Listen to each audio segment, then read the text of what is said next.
गूंगी बहू अंधी सास। एक परिवार में 5 लोग थे। ओम प्रकाश, उनकी पत्नी सुमित्रा, बहू भावना, बेटा राहुल और एक थी उनकी बेटी प्रियंका।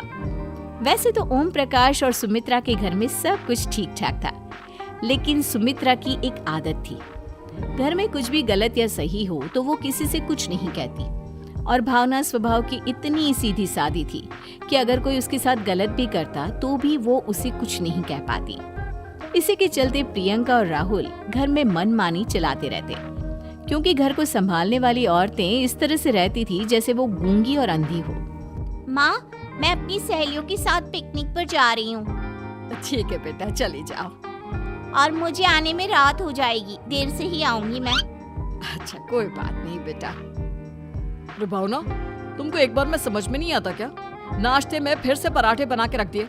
कितनी बार तुमसे कहा है कि मेरे लिए ढंग का नाश्ता बनाया करो।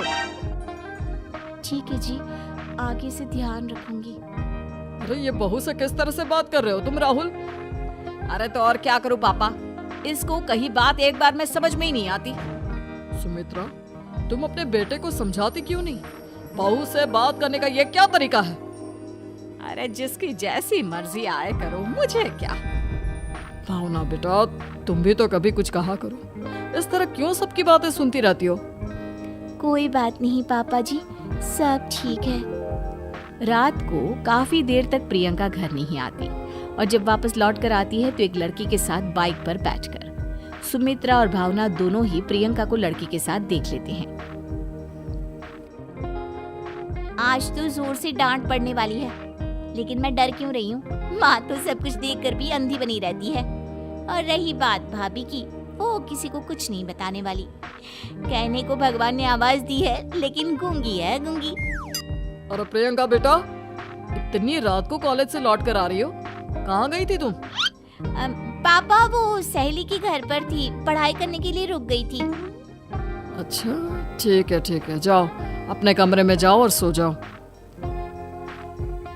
सुमित्रा ने अपनी बेटी को एक लड़की के साथ इतनी रात को आते देखकर भी उससे कुछ नहीं कहा, और भावना ने भी इस बारे में किसी से कोई बात नहीं की। कुछ दिनों के बाद मामा जी का फोन आया था। उन्होंने प्रियंका के लिए कोई रिश्ता ढूंढा है। लड़के वाले उसे देखने आ रहे हैं। अरे मुझे नहीं करनी शादी वादी, किसी लड़की को बुलाने की कोई जरूरत नहीं है। ये तुम क्या कह रही हो प्रियंका बेटा? तुम्हारी शादी की उम्र हो चली है और तुम्हारे मामा जी ने बहुत अच्छा रिश्ता बताया है। पापा, आप जिद क्यों कर रहे हैं? और आप क्यों मेरी मर्जी के खिलाफ शादी कराना चाहते हैं? अरे माँ, इसको समझाइए ना। आपकी बेटी, आप तो बस चुपचाप सब कुछ होते हुए भी देखती रहती हैं। अरे तो क्या कहूँ, और मेरे कहने से क्या हो जाएगा? वैसे भी गलत क्या हो रहा है, सब कुछ सही तो है। भावना बहू, देखो तो प्रियंका हमारी बात नहीं समझेगी, लेकिन वो तुम्हारी हम उम्र है। क्या पता तुम्हारे कहने से उसे कुछ समझ में आ जाए। नहीं पापा जी, मेरे कहने से कुछ नहीं होगा। मैं प्रियंका को कैसे समझा सकती हूँ? वो ननद है मेरी, कहीं मेरी किसी बात का बुरा मान गई तो? सुमित्रा और भावना में से कोई भी प्रियंका को कुछ नहीं समझाता। इस बात से राहुल और ओम प्रकाश जी दोनों ही परेशान हो जाते हैं। और फिर जब लड़का प्रियंका को देखने के लिए आता है, मुझे आपकी बेटी बहुत पसंद है, मैं उसके साथ शादी करने के लिए तैयार हूँ। देखो, मुझे तुमसे शादी नहीं करनी, और ये बात जितनी जल्दी समझ में आ जाए अच्छा रहेगा। अरे तो फिर आप लोगों ने मुझे यहाँ बुलाया ही क्यों? माफ कर दो बेटा, वो हमारी बेटी जरा गुस्से में है। हम उसे समझाने की कोशिश करते हैं। हाँ, देखिए आप नाराज मत होइए, वो तो उसने बस ऐसे ही कह दिया होगा। अरे कोई ऐसे ही कुछ कहता है क्या? और ये आपकी पत्नी और माँ, ये दोनों इस तरह चुपचाप क्यों बैठे हैं, जैसे इस घर के मेंबर ही ना हो?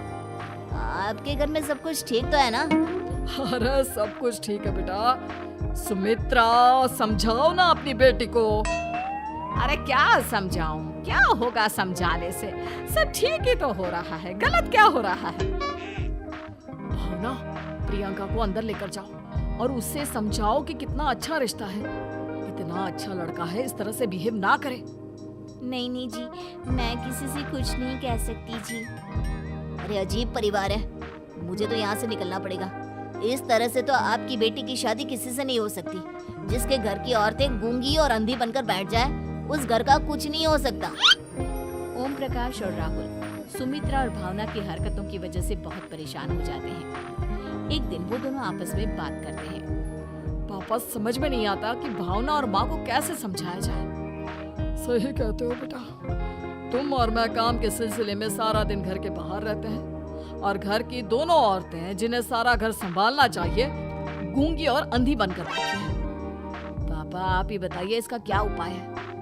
मेरी तो कुछ समझ में नहीं आता बेटा, लेकिन हमें कुछ तो करना पड़ेगा, क्योंकि इन सब की वजह से प्रियंका बहुत ज्यादा बिगड़ती जा रही है। तुमने देखा उसे किस तरह से बिहेव किया था। अरे लेकिन पापा, हम करेंगे क्या? हमें एक नाटक करना होगा। कुछ दिनों के लिए हम भी गूंगे और बहरे बन जाते हैं, उसके बाद इन दोनों औरतों को अकल आएगी। हाँ पापा, शायद आपकी बात ठीक है। हम दोनों हर बार बात को संभाल लेते हैं और इसी वजह से माँ और भावना कुछ भी करने की कोशिश ही नहीं करते। और फिर अगले दिन, भावना, नाश्ते में क्या बनाया है? जी पराठे बनाए हैं। मेरे लिए पोहा बना दो। अच्छा जी ठीक है, अभी बना देती हूँ जी। बहू, नाश्ते में क्या बनाया है? पापा जी, पराठे हैं और पोहे बन रहे हैं। अरे बहू, मुझे तो उपमा खाने का मन था, मेरे लिए उपमा बना दो। ठीक है पापा जी, अभी बना देती हूँ। भाभी, जल्दी से जरा मेरा कॉलेज का टिफिन तो पैक कर देना। और सुनो, मुझे ना भिंडी की सब्जी खाने का मन है। सुमित्रा चुपचाप बैठी बैठी सब कुछ देख रही थी। उसने किसी से कुछ भी नहीं कहा और ये देखकर भावना को मन ही मन गुस्सा आ रहा था, लेकिन वो किसी से कुछ नहीं कह रही थी। उसे लग रहा था कि ओम प्रकाश जी, जो हमेशा उसकी साइड लेते थे, वो भी आज चुपचाप बैठे हुए थे। शाम के वक्त प्रियंका अपने बहुत सारे दोस्तों को लेकर घर आती है और उधर दूसरी तरफ से राहुल भी अपने ऑफिस के दोस्तों को लेकर घर आ जाता है। प्रियंका अपने कमरे में तेज म्यूजिक चलाकर डांस करती है और राहुल अपने दोस्तों के साथ बैठकर जोर जोर से हंस रहा था। प्रियंका और राहुल मिलकर पूरे घर को अस्त व्यस्त कर देते हैं, लेकिन भावना उनसे कोई शिकायत नहीं करती और सुमित्रा जी भी चुपचाप बैठी रहती है। लेकिन भावना और सुमित्रा के अंदर का गुस्सा धीरे धीरे बढ़ रहा था। फिर रात को ओम प्रकाश और राहुल एक दूसरे से बातें करते हैं। पापा, हमने इतना कुछ किया, फिर भी भावना कुछ बोलती ही नहीं और माँ भी कुछ गलत करने से किसी को रोकती ही नहीं। तुम चिंता मत करो बेटा, इन दोनों के अंदर का गुस्सा भर रहा है और बहुत जल्दी बाहर आने वाला है। अगले दिन, अरे बहू, ये कपड़े धुले हैं या गंदे हैं? पापा जी, कपड़े तो मैंने धोकर ही आपकी अलमारी में रखे थे। मुझे तो साफ नहीं लग रहे, एक बार और धो देना। प्रियंका, मैं सोच रहा था कि तुम्हें उस लड़के से शादी नहीं करनी है ना, मत करो। एक काम करो, वैसे भी क्या रखा है शादी वादी में, तुम्हें जो लड़का पसंद है उसके साथ जाकर कोर्ट मैरिज कर लो। इस बार ओम प्रकाश और राहुल की बात सुनकर भावना और सुमित्रा के अंदर का गुस्सा जाग उठता है। मैं किसी से कुछ कहती नहीं जी, इसका मतलब ये है कि आप लोग मुझे परेशान करते ही रहेंगे। कल 4 बार मुझसे नाश्ता बनवाया, आज पापा जी मुझसे धुले हुए कपड़ों को बार बार धुलवा रहे हैं। अरे मैं इंसान हूँ जी, कोई मशीन नहीं हूँ।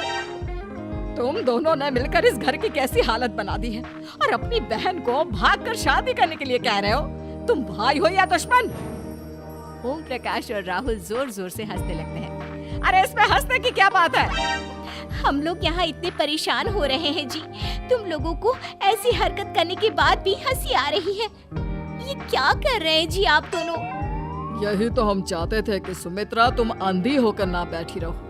घर में कुछ भी गलत हो तो उसे रोकने की कोशिश करो। और भावना, तुम अपने साथ हो रहे गलत व्यवहार पर भी कभी मुंह नहीं खोलती। ये सही बात नहीं है। मैं चाहता था कि तुम्हारी भी जुबान खुले, तुम गलत बात का विरोध करो। गूंगी बहू और अंधी सास की ये जोड़ी इस घर में अब नहीं चलेगी।